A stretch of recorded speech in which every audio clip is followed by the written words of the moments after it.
Good morning everyone. So আজ আমরা চলে এলাম একটা নতুন ভিডিও নিয়ে, যেখানে আমরা আজ প্রেপোজিশন নিয়ে আলোচনা করব। তো আগে একটা শর্টে আমরা প্রেপোজিশন নিয়ে আলোচনা করেছিলাম, কোন কোন এক্সাম্পল এগুলোকে প্রেপোজিশন বলা হয়। তো তোমরা যারা যারা শর্টটি দেখোনি, go and watch that video and that preposition we will be talking about that specific preposition that refers to the locations. Okay, so there are three prepositions that refer to the location. What are the three? See, one first one is in. প্রথমটা হচ্ছে in. আমরা in এর ব্যবহারটা আগে প্রথমে করব, তারপর at, তারপরে on, ওয়ান বাই ওয়ান আমরা যাব। in আমরা কোন কোন ক্ষেত্রে ইউজ করব? ফার্স্ট ওয়ান, এটা one number point. One number point কি বলেছে? যখন কোনো এনক্লোজড এরিয়া অর বিল্ডিং বোঝায়। বুঝেছো? এনক্লোজড মানে কি? এনক্লোজড মানে সারাউন্ডেড, সারাউন্ডেড বা বদ্ধ, বদ্ধ, ঠিক আছে, বদ্ধ জায়গা বোঝাবে। তখন আমরা কি করব? ইন ইউজ করব। আমরা একটা এক্সাম্পল দেখে নিব। ওয়ান নাম্বার এক্সাম্পল কি আছে? The man works dash the bank.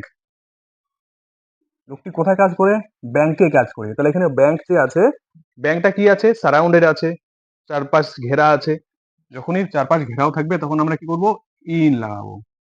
বুঝেছো? আর যখন কোনো একটা চারপাশ ঘেরা থাকবে এবং সেটার কোনো স্পেসিফিক জায়গা বোঝাবে, নির্দিষ্ট জায়গা বোঝাবে, তখন আমরা কি করব? অ্যাট ইউজ করব। এটা কিন্তু মনে রাখবে। আমরা একটা পরে যাচ্ছি, আগে ইনের ব্যাপারটা শিখে নিচ্ছি। ওয়ান গেল। Two number enclosed area. The boy is dash the কার।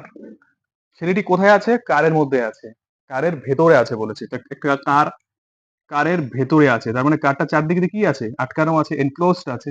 তখন সেখানে কি হবে? ব্ল্যাঙ্কে ইন হয়ে যাবে। এবার আমরা ওয়ান নাম্বার পয়েন্ট গেল, এবার টু নাম্বার পয়েন্ট দেখবো কি আছে। টু নাম্বার পয়েন্ট কি কি? কোনো ইয়ার, ইয়ার বা সাল, যাকে বাংলায় সাল বলবো। তারপরে কি আছে? মান্থ, মাস। এর আগে, এর আগে কি বসে? এর আগে ইন বসে, এর আগে ইন বসে। এবার আমরা এক্সাম্পল গুলো দেখবো কি আছে।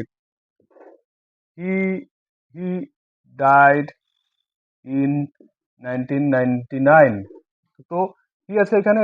সাল আছে, সালের আগে ইন বসলো। কবে মারা গিয়েছে? 1999-এ। আরেকটা এক্সাম্পল দেবো, সাল চলে গেল, এবার আমরা মান্থ যাব। হি ডাইড ড্যাশ জানুয়ারি। সে কবে মারা গিয়েছে? জানুয়ারি। তাহলে এখানে কি হলো? ইন। এটা স্পেসিফিক মান্থ বোঝাচ্ছে, নির্দিষ্ট মাস বোঝাচ্ছে। এটার আমরা থার্ড নাম্বার পয়েন্টে চলে যাব। কি বলেছে? কোনো দিনের অংশ বা ভাগ বোঝাবে, ভাগ বোঝাবে, বোঝায়। তখন আমরা কি ইউজ করি? তখন আমরা ইন ইউজ করি। দেখবে কি কি দিনের কোনো অংশ বা ভাগ বলতে কি বোঝাচ্ছে। দেখো কি আছে। He he came here dash the morning. সে কখন এসেছিল এখানে? সকালবেলা এসেছিল। তো এখানে কি বোঝাচ্ছে? কি হবে? In the morning. কারণ একটা দিন, দিনে কি কি থাকে? মর্নিং থাকে, নুন থাকে, আফটারনুন থাকে, ইভিনিং থাকে, দেন নাইট। তো অনেকগুলো পার্ট আছে, তার মধ্যে একটা পার্ট এখানে বোঝাচ্ছে। তো এখানে কি হবে? ইন হবে। হয়েছে। ফোর্থ নাম্বার পয়েন্টে কি চলে যাব? Points of time. Points of time বোঝায়, তখন কি বসে? ইন বসে। পয়েন্টস অফ টাইম কি? এক্সাম্পল দেখবে কি বলেছে। পয়েন্টস অফ টাইম হচ্ছে, ধরো একটা নির্দিষ্ট সময়, যেমন he will be back in the future, এটা লিখলাম। তো এখানে আছে ইন দা ফিউচার আছে, এটা দেখো, দা ফিউচার। এটা ভবিষ্যতের একটা নির্দিষ্ট সময়ের কথা বলেছে, পয়েন্ট বলেছে, কোনো সময় থেকে কোনো সময়ের অবধি, ভবিষ্যৎকালে সে যে কোনো সময় আসতে পারে। তো এখানে ভবিষ্যতের একটা সময় থেকে আরেকটা সময় অবধি বলেছে, ভবিষ্যৎকালে কিন্তু, বুঝবে?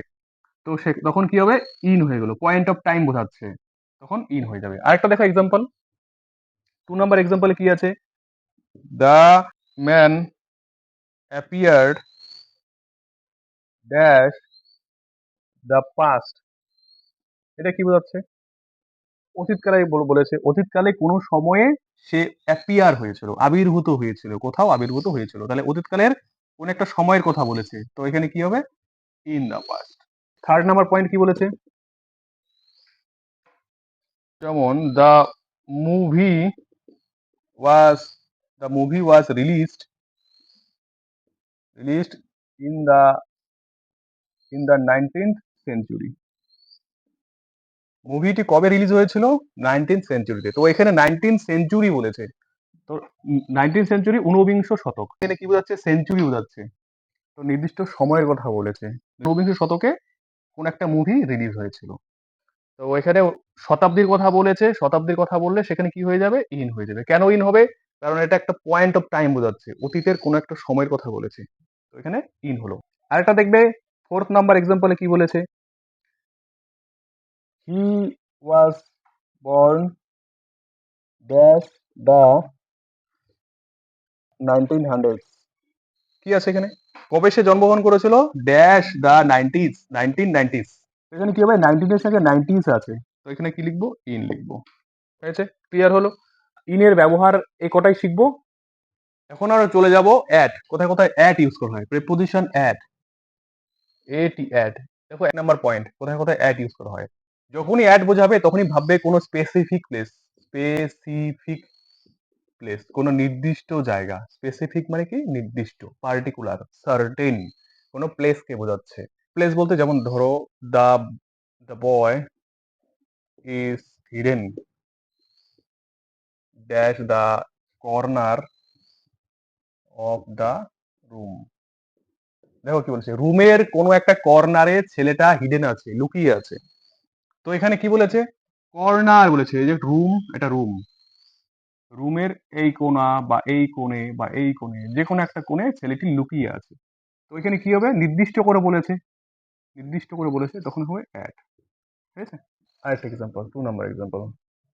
যেমন যদি বলি the man lives dash 12 MOSQUE mosque street, comma Tamil Nadu. ধরো এরকম একটা দিয়ে দিলাম। লোকটি কোথায় বাস করে? তামিলনাড়ুর মস্কট্রিটে। মস্কট্রিটে কোথায়? বলেছে 12 নাম্বার লেন, গলিতে। ঠিক আছে? নির্দিষ্ট করে বলেছে। দেখো মস্কট্রিট একটা তামিলনাড়ুর একটা বড় জায়গা। তামিলনাড়ু কোথায় থাকে? মস্কট্রিটে। মস্কট্রিটে কোথায়? 12 নাম্বার লেন, 12 নাম্বার গলিতে। নির্দিষ্ট করে বলেছে at। ঠিক আছে? 2 নাম্বার পয়েন্টে চলে যাবো। 2 নাম্বার পয়েন্টে কি বলেছে? যখন কোনো কি বোঝাবে? কোনো হলিডে বোঝাবে, হলিডে উইদাউট ডে, মানে বুঝেছো? যেখানে হলিডে থাকবে কিন্তু ডে এই ওয়ার্ডটি মেনশন থাকবে না। যেমন কোন কি কি হলিডে হয়? ক্রিসমাস হয়, তারপরে গান্ধী জয়ন্তী হয়, তারপরে কি হয়? ইন্ডিপেন্ডেন্সের সাথে ডেটা অ্যাড আছে, তো এখানে অ্যাড হবে না, কারণ ডে আছে। ডে থাকবে না যখন, তখনই অ্যাড হবে। যেমন এখানে কি আছে? দেখো এক্সাম্পলে আমরা একটা এক্সাম্পল দেখে নিব। ড্যাশ ক্রিসমাস, তাহলে কি হবে? যদি এখানে ক্রিসমাসের পরে তো আমরা ডে বসাই না, আমাকে কখনো বলি যে ক্রিসমাস ডে, কখনোই বলি না। শুধু ক্রিসমাস বলি, তো এখানে অ্যাড ক্রিসমাস। তারপরে কি আছে আরেকটা দেখবে? ড্যাশ গান্ধী জয়ন্তী, গান্ধী জয়ন্তী, তাই তো? গান্ধী জয়ন্তীর ডে আমরা বলি না কখনো, শুধু গান্ধী জয়ন্তী বলি। তো গান্ধী জয়ন্তী ডে ওয়ার্ডটি নেই, তাহলে এখানে কি হবে? Add Gandhi Jayanti. Dash Navratri, N A NAVRATRI, Navratri. হয়েছে? নবরাত্রি ডে আমরা বলি না কখনো, তো এখানে কি হবে? অ্যাড নবরাত্রি। হয়েছে? ক্লিয়ার হলো? আরেকটা পয়েন্ট দেখবে, আরেকটা পয়েন্ট কি বলেছে? যখন কোনো কিছুর, ধরো এটা একটা ভার্টিক্যাল কোনো কিছু, ভার্টিক্যাল, আর এটা হচ্ছে হরাইজন্টাল কোনো কিছু, কোন একটা থিং, এটা কোন একটা থিং, এটা একটা কোন একটা থিং। তো এই ভার্টিক্যাল থিং এর যেটা নিচের দিকে, এটা কি বলবো? বটম। এটা হচ্ছে বটম। এটা কি ওপরেরটাকে কি বলবো? টপ। হরাইজন্টাল যে থিংটা আছে, এটা এটা হচ্ছে স্টার্ট, এটা স্টার্ট, আর এখানে গিয়ে শেষ হয়েছে, তো এটা হচ্ছে এন্ড আর ফিনিশিং পয়েন্ট, যেটাই বলো। তো আমরা দেখবো যখন এরকম বোঝাবে, বটম, টপ, স্টার্ট, এন্ড, এরকম যখন বোঝাবে কোনো একটা জিনিসের, তখন তার আগে আমরা অ্যাড বসিয়ে দেবো। 2-3টা আমরা এক্সাম্পল দেখে নিচ্ছি। He came back home dash the end of the day. সে কখন বাড়িতে ফিরে এলো? দিনের শেষে। তাহলে বলেছে এন্ড, এন্ডের আগে যদি ব্ল্যাঙ্ক থাকে তাহলে কি হয়ে যাবে? অ্যাড। ঠিক আছে? তাহলে কি হবে? He came back home at the end of the day, দিনের শেষে সে বাড়িতে ফিরে এলো। আরটা দেবে কি আছে 2 নাম্বার পয়েন্টে, the residues are dash the bottom of the pot. কোন একটা পট আছে, পটের বটম একদম তলায় কি আছে, রেসিডিউস আছে। রেসিডিউস মানে কি, রেসিডিউস মানে হচ্ছে তলানিতে যেই সব অবশিষ্ট অংশ পড়ে থাকে। ধরো এটা হচ্ছে কোন একটা বটল, তাই তো, ধরো এটা কোন একটা বটল বা কোন একটা পট, তাই তো। তো এই পটের এখানে ওয়াটার আছে, জল আছে, জলের নিচে যেখানে যখন এই যে পড়ে থাকবে কোনো কিছু, ঠিক আছে, ধরো চিনি আর জল মেশালে, তো কি হবে, চিনি যদি দাও কিছুক্ষণ নিচে পড়ে থাকবে, পরে গুলে যাবে, মেল্ট হয়ে যাবে। তো নিচে যে চিনি পড়ে থাকে ওটাকে বলবো রেসিডিউস, ঠিক আছে। তো এই রেসিডিউসটা কি হবে, কোথায় আছে, পটের একদম বটমে আছে, একদম তলাতে আছে। তো এখানে কি হবে, অ্যাট বটম আছে সেজন্য at, at the bottom. Third number example কি বলেছে, the bird is sitting dash the top of the tree. পাখিটা কোথায় বসে আছে, গাছের একদম ওপরে বসে আছে। তাহলে কোথায় আছে, টপ আছে, টপ থাকলে tree. The bird is sitting at the top of the tree, গাছের একদম ওপরে পাখিটি বসে আছে, ঠিক আছে, টপ আছে, অ্যাট। 4 নাম্বার দেখো এক্সাম্পল কি বলেছে, the man left the house the start of the day. The man left the house, লোকটি বাড়ি ছাড়লো কখন, that's the start of the day, দিনের শুরুতে। তাহলে কি বলেছে, at the start of the day. At থেকে এ কটা এক্সাম্পল আমরা মনে রাখবো। দেখবে এবার আমরা কি শিখবো, অন। অন কোথায় কোথায় ইউজ করা হয়, দিনের আগে, দিনের আগে অন বসে, যেমন ড্যাশ সানডে, ড্যাশ মানডে। এখানে কি হবে, অন সানডে, অন মানডে, ঠিক আছে। আরেকটা example, dash the 5th of September. কি বলেছে এখানে দেখো, সেপ্টেম্বরের 5 তারিখ বলেছে, তো এখানে কি হবে, on the 5th of September. 2 number point বলেছে, যখন কোনো কি বোঝাবে, কোনো ফ্ল্যাট সারফেস, কোনো যখন সারফেস মানে কি, উপরিভাগ, যখন কোনো কিছুর উপরিভাগে থাকবে। ধরো এখানে টেবিল আছে, টেবিলের উপর এখানে বই রাখা, এটা বই, এখানে বই রাখা আছে। তো টেবিলের সাথে যখন বইটা টাচ হয়ে আছে, তো যখন এরকম টাচ হয়ে থাকবে, তখন তখন আমরা কি কি ইউজ করব, তখন আমরা অন ইউজ করব, বুঝেছো। যেমন একটা এক্সাম্পল বলি দেখো, the hat is dash my head, dash the hat is dash my head. তাহলে আমার মাথার কোথায় টুপিটি আছে, মাথার উপরেই আছে। দেখো উপরে অর্থে কি কি বসে, অন বসে, ওভার বসে, অ্যাবাভ বসে, টপ বসে, ঠিক আছে, এগুলো ওভার অর্থে বসে। কিন্তু যখন টাচ হয়ে থাকবে তখনই আমরা অন ইউজ করব, কারণ এখানে হ্যাট আর হেড দুটোর মধ্যে কি হয়, দুটো টাচ হয়ে থাকে, যখন টাচ হয়ে থাকবে তখন আমরা কি ইউজ করব, অন ইউজ করব। তো এখানে অন হয়ে গেল। আরেকটা এক্সাম্পল দেখবে অনের, অনের আরেকটা এক্সাম্পল কি, অর্ডিনাল নাম্বার বোঝালে, অর্ডিনাল নাম্বার আগে সবসময় দা বসে, দেখবে অর্ডিনাল নাম্বার আগে দা বসে, কিন্তু দায়ের আগে অন বসবে, কিন্তু দা এর আগে অন বসে। দেখবে আমি একটা এক্সাম্পল দিচ্ছি, he came here dash the 2nd of June.